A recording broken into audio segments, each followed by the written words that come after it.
What's up, college football fans? Don't forget to check out and order your copy of Stiff Arming Football Myths, our latest football game plan book. So go on our website at footballgameplan.com/books and get your copy. We have these available in paperback as well as in PDF form.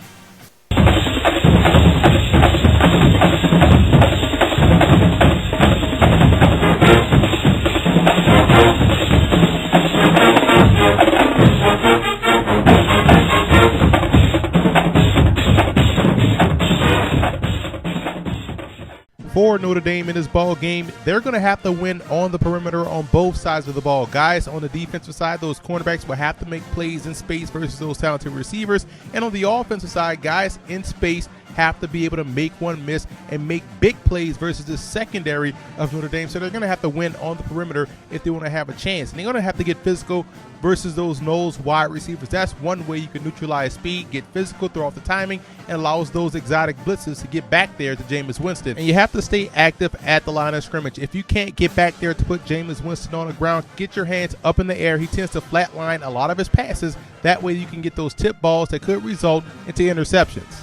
And for Florida State in this ball game, Jameis Winston will have to beat the blitz. Notre Dame will send pressure early, often, and throughout the course of the ball game. So he's going to have to be excellent as far as his anticipation and timing with the passing game. He's going to have to beat the blitz in order to beat Notre Dame. And you have to get push versus pressure versus a guy like Everett Golson, who does a great job in extending the play with his legs. He's one of the most talented passers throwing on the run. So you don't want to fly up the football field, keep him boxed in within that tackle box, and that way you can get that A and B gap pressure. And you want to get touchdowns in the red zone versus Notre Dame. They have excellent red zone defense. And right now, Florida State is a little bit inconsistent and putting 7 on the board inside the 20, and that's something that's going to have to change this week if they want to move on to 7-0.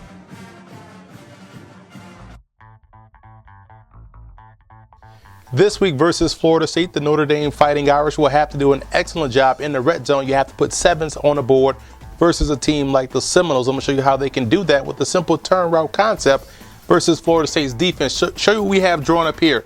Tight set, sort of a cluster set right here. What we're trying to do is hit this tight end on a turn route. Is one of the most automatic plays in football. You can walk down the field with this, and this is a great play to have in the red zone at your disposal. You can try to pull the safety away, work the turn route, and have the speed out as a complement, using this guy as a decoy running down the field. So what we're doing, we're putting him in motion all the way across the formation. You're trying to walk out that corner as far as you can. So he's going to go to the bottom of the numbers. At the snap of the football, he's going up the field. That should possibly take away that cornerback and keep that safety deep down the hash. Because what we're going to do here with these two receivers, we're going to run him on a shoot route. That's your built-in hot read off of play action. Built-in hot read is your speed out right there, and you have your turn route right here. Backside runs a split, and that's the most automatic play in football. It's a great red zone play. It's an opportunity for Everett Golson to get the football out of his hands quickly. If this is covered, he can hit the speed out. And if he has a favorable matchup, if this cornerback wants to jump the speed out, you have your one-on-one down the sideline, your big play waiting to happen. So that's one way Notre Dame can have some success this week in the red zone versus Florida State.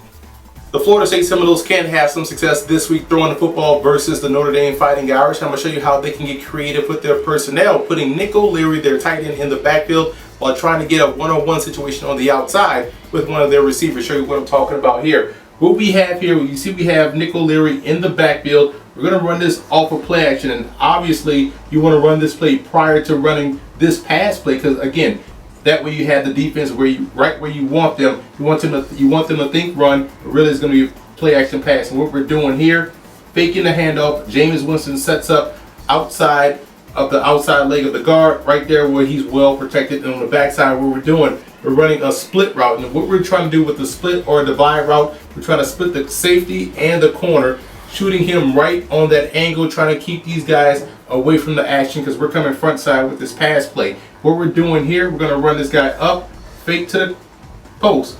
He's running the corner route, hopefully pulling the free safety or the corner, trying to get that action going this way. We're running the pivot. That could be a built-in hot read. And after the play action pass, we're running Nick O'Leary down the middle. So you see where the split on the backside pulls the safety. The post corner could be a big play opportunity if this free safety wants to jump this post by the tight end coming off of play action, because you know the back is not going to be able to wall off Nick O'Leary going down the middle of the field. And worst case scenario, which could also be the best case scenario, your built-in hot read right there, your pivot route, because this nickelback will get caught in the wash and get caught in the trash, because if he goes in and the outside receiver pivots back out, he's going to get caught in the mix because the tight end is running down the post. This is a great play to run versus any defense, and I think this is one way off of play action, getting creative with their personnel. Florida State can have some success this week versus Notre Dame. The biggest X factor in this ball game for Notre Dame will be their receiving core. Guys like Will Fuller, Corey Robinson, Amir Carlisle. They're going to have to win consistently on the outside. This will be their toughest test yet, going against that Seminoles secondary with some outstanding defensive backs in P.J. Williams and company and Ronald Darby. They're going to have to win those battles more often than not if they want to win the ball game.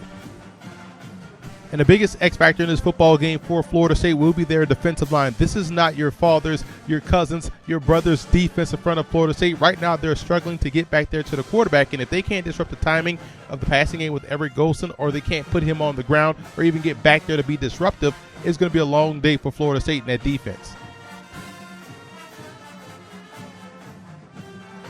Now, here are some pro prospects you want to keep an eye on in this ball game for Notre Dame. Only 4 guys made my list, but these are outstanding players. Everett Golson has played phenomenal football all season long, coming back after sitting out last year. Outstanding quarterback prospect. You look at Christian Lombard, another talented offensive lineman, and I'm a big fan of Amir Carlisle and his dual threat capabilities out of the backfield and also as a receiver.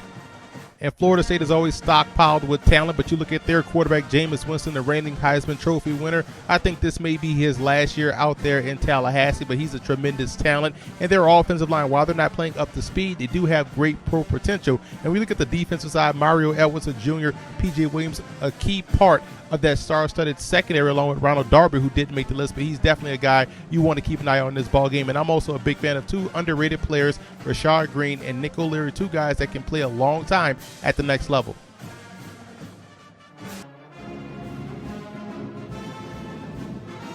In 1992, the Notre Dame Fighting Irish boasted one of the best backfields in the country. They were known as the Killer Bees. That's Jerome Bettis, Jeff Burris, Reggie Brooks, and also Lee Becton. Those guys rushed for over a combined 2,500 yards and 32 rushing touchdowns.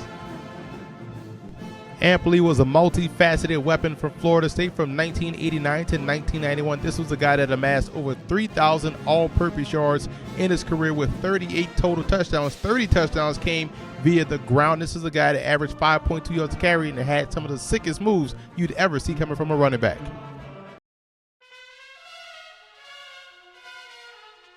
I like Florida State in this ball game. I believe the Seminoles have the advantage on the outside at receiver and at cornerback. So this game will be won on the perimeter. And when you look at Jameis Winston, he's a cerebral quarterback. And if you try to blitz him, he can't find the hot receiver. He can't get rid of the football quickly. I think the interior play will neutralize itself. And again, guys will have to win one-on-one battles on the outside, and you have to give that edge to the Seminoles and Florida State. So look for them to take care of business versus Notre Dame in a classic matchup versus 2 outstanding programs.